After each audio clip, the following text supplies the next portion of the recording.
C'est la dernière, tout va très bien. Pourtant il faut que l'on puisse. Mesdames et messieurs, bonjour. Ah non, il n'y a pas de monsieur, donc mesdames, bonjour. Eh bien, je suis très heureuse de vous accueillir aujourd'hui pour fêter les 120 ans de la CGT. Vous êtes prêtes? Je vois que vous êtes prêtes. Hein? Nous sommes prêtes. On est prêtes. Eh bien, pour cet anniversaire, j'ai inventé un petit jeu. Et alors après, vous n'ignorerez plus rien de la CGT. Attention, prête? Prête. Bon, alors, ok, je ne vais pas aller par quatre chemins. Tout de suite, première question. CGT. Que veulent dire ces trois initiales? Tête, cours, des garçons turbulents. Complot de graves terroristes. Non, concert de gros tatama. Non, je déconne. C'est tout. Vous ne manquez pas d'humour, mademoiselle, hein, mais ce n'est pas ça. Moi, j'ai la bonne réponse. La CGT, c'est la Confédération Générale du Travail. Bravo, on l'applaudit très fort. Bravo, mademoiselle, c'est la bonne réponse. La CGT, c'est la Confédération Générale du Travail, créée à Limoges en qui veut répondre? Ah, vous, mademoiselle? Ça a l'air difficile, hein, les chiffres. Oh là là là là. 1895. Bien. Oh, décidément, mademoiselle, mais quelle culture. 1895, c'est bien ça. 11 ans après la loi Waldeck-Rousseau de 1884, donc, qui autorise les syndicats professionnels, ouvriers et patronaux. Parce qu'avant, c'était interdit. Mais oui, en 1791, il y avait une loi, la loi Le Chapelier, qui interdisait la coalition des métiers. Mais vous pensez bien que les travailleurs ont quand même formé des associations mutualistes. Et encore avant, au Moyen-Âge, il y avait aussi des associations de métiers. Comment ça s'appelait? Allez, je vous aide. Ils font le Tour de France. Ah, les cyclistes. Non, les compagnons, le compagnonnage. Voilà, le compagnonnage, décidément. Elle est vraiment très forte, vous pouvez l'applaudir. Merci. Alors, une petite info pour votre culture, en 1868, les chambres syndicales sont tolérées. Donc voilà, ça fait 150 ans. On s'en fout des dates. Hein, de toute façon, ça sert à quoi votre syndicat? Vous avez des dons de divination, mademoiselle. C'est précisément l'objet de ma deuxième question. Attention, deuxième question, on se concentre. Qu'est-ce qu'un syndicat? Allez, une définition. Il reste 15 secondes. Ah, je vois un doigt qui se lève. Oui, mademoiselle, je vous écoute. Alors attendez, un syndicat, c'est une association qui a pour objet la défense d'intérêts professionnels et qui œuvre... Oui, ça suffit. Cette réponse me suffit largement. Oui,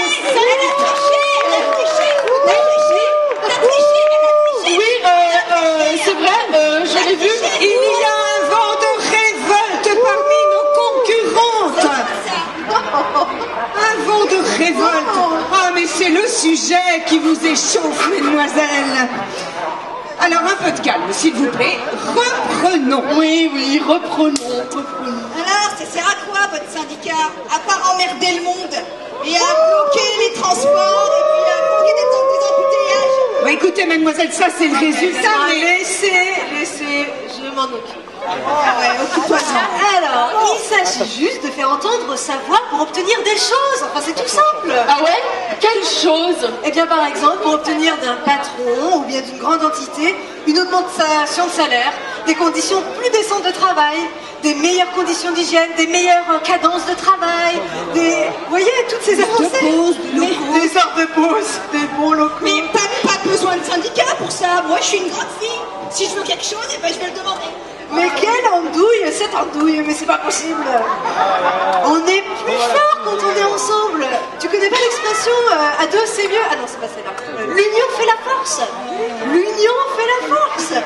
Se confédérer, c'est construire l'unité des salariés, lutter contre la division et l'éclatement du salariat. Oui, je vois. Les confédérés, ce sont des confédérés. Mademoiselle, si vous continuez, je vais vous demander de sortir. Bon, nous voilà enfin arrivés à ma troisième question. Eh bien, qu'est-ce qu'une confédération? Je sais pas. Peut-être que ça veut dire qu'il y a plusieurs syndicats et que collés ensemble, ils font un gros syndicat, la CGT. Eh bien, mademoiselle, j'accepte votre réponse. Oui, C'est à peu près ça. C'est à peu près ça. Voilà, l'impulsion ne vient pas d'en haut, elle vient d'en bas, elle part d'un point quelconque et ces vibrations se transmettent et en s'amplifiant à la masse confédérale. Masse confédérale, tu parles. Moi, ce que je connais, c'est ils passent leur temps à s'engueuler. Ouais, c'est le dialogue qui fait avancer les choses. Ah bah, c'est pas la révolution. Ah, voilà la parfaite illustration des deux courants qui ont parcouru la CGT dès sa création. D'un côté, le syndicalisme révolutionnaire. Le syndicat et la grève, la grève est l'instrument de l'émancipation ouvrière.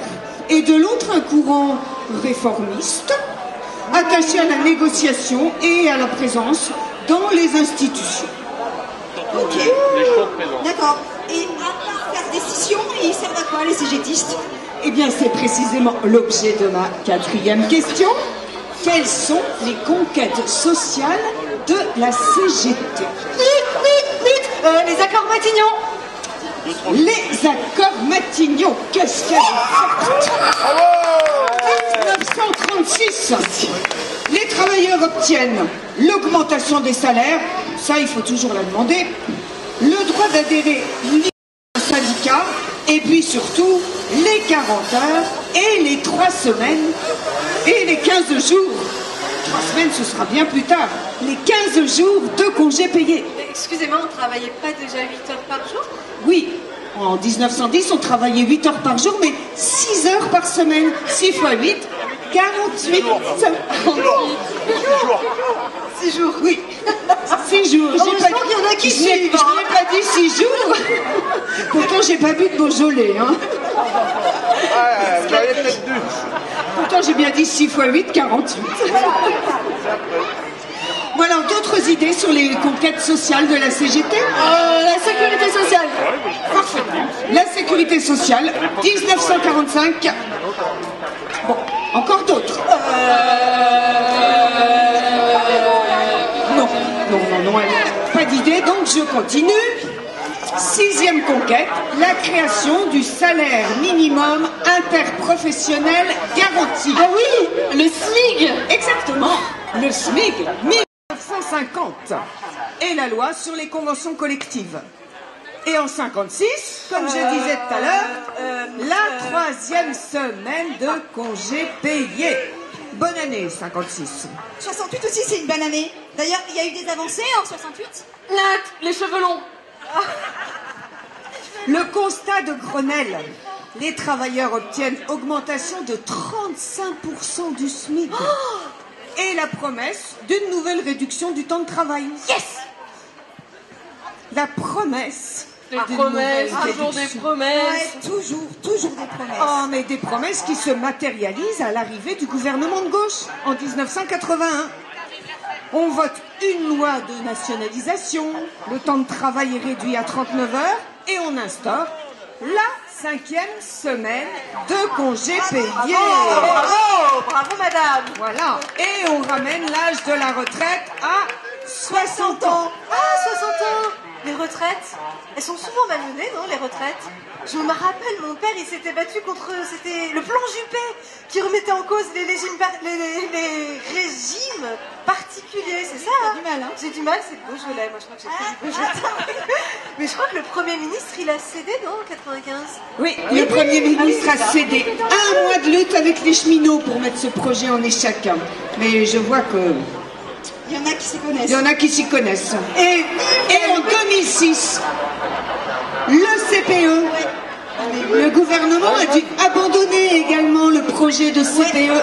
Moi j'y étais en 2006. Alors, vive la lutte des classes. Vive la lutte des classes! Ah, cette fois-ci, mademoiselle, permettez-moi de vous contredire. Hein. La lutte des classes n'est plus dans les statuts de la CGT depuis 1969. Maintenant, on veut plus tuer les patrons, on veut collaborer ensemble pour gérer ensemble les biens, la production. Alors, la CGT, c'est plus des dangereux communistes avec des drapeaux rouges et des couteaux entre les dents? En théorie, ça ne l'a jamais été. Hein. Statutairement, le syndicaliste et le syndicalisme doit garder sa distance et son indépendance vis-à-vis des partis, des églises, de l'État et du patronat.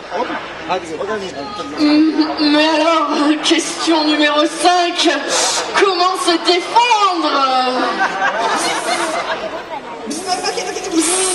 Sur le terrain, c'est le meilleur endroit pour agir sur ton quotidien. Oui, bah moi, mon quotidien, c'est 5 ans d'études, un beau diplôme et pas beaucoup de boulot. Alors, question numéro 6, je fais quoi?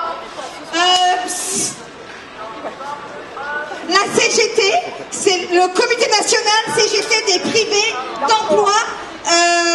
La comité nationale Non, attends, CGT privé d'emploi. Si, attends, putain, j'ai pas de portable, moi. Tout à fait ça, la CNPE. Voilà. CNPE, un comité national pour les privés d'emploi. Voilà, Tout à c'est fait. ça. Mais attendez, je pensais qu'un syndicat ne défendait que les travailleurs. Ah, pas du tout. Et c'est l'objet de ma 7e question. La CGT défend d'autres catégories de travailleurs. Lesquelles? Lutte, les précaires et les retraités. Les sans-papiers. Quoi, les sans-papiers? Les sans-papiers? Les sans-papiers. Mais bien entendu, même les sans-papiers. À partir du moment où ils travaillent, il est normal que tout le monde ait les mêmes droits, bien sûr. Hein? Avoir des papiers en règle, des feuilles de paye en règle, surtout les mêmes droits du travail, hein, quelle que soit la nationalité des travailleurs, des salariés. Mais certains vous diront que cela vole les emplois des Français. Ah oui, comme ce fameux plombier polonais. Ah oui, plombier polonais. Il y en a parmi vous des plombiers polonais. Voilà. D'ailleurs, tous ces salariés sont mis en concurrence. Alors, question numéro 8. Quelle réponse apporter à cette concurrence que l'on fait exercer comme ça entre tous les salariés? De l'argent. C'est beau. Contre le racisme et les discriminations, la CGT combat les idées d'extrême droite. Elle combat toutes les idées populistes qui opposent les hommes aux femmes, les Français et les étrangers, les jeunes, les vieux, les professions, les territoires, les peuples. Bravo. Oui, bravo. Alors, ça, ok, je comprends. Mais question numéro 9. Comment on fait quand un gars se suicide au boulot? Il faut revaloriser le travail, mademoiselle, revaloriser le travail. Le travail, ce n'est pas que de la souffrance. Le travail doit devenir une source d'épanouissement, de bien-être, de réalisation de soi. Il est important que chacun puisse trouver sa place. Alors, en fait, ce que vous dites, c'est ce qu'il faudrait, ce serait qu'on adapte le travail à l'homme et non pas l'homme au travail. Mais c'est bien l'objectif de la CGT. Donner le droit à un parcours personnalisé d'accès à un emploi choisi, de qualité et durable. Durable, vous avez dit durable. Ça, c'est le grand défi pour l'avenir. Rompre avec les logiques de rentabilité financière. Opérer une meilleure répartition des recherches. Et enfin, œuvrer pour un développement humain durable. Ah oui, pour nos enfants, pour nous, pour l'avenir. Mais oui, pour vous et vos enfants. C'est maintenant vous qui devez faire vivre les syndicats. C'est tentant. Il y a une cotisation? Non. Mais oui, il y a une cotisation, mais c'est tout à fait égalitaire. 1% du salaire net pour tout le monde. Attends, ne me dis pas que tu veux te syndiquer. C'est un peu ringard, c'est pour les vieux. Et puis en plus, t'as encore plus de chances de perdre ton job après. Attends, mais si je fais rien, je peux me faire virer aussi, et sans pouvoir me défendre. Et puis tu sais, j'ai vu le résultat des dernières élections. Franchement, ça m'a foutu les boules. Alors c'est décidé, je veux m'engager. Allez. Bravo. Très bonne intervention. Eh bien voilà, Aurélie, je vais vous donner un travail puisque vous voulez vous engager. Vous allez nous faire tirer au sort la scène suivante.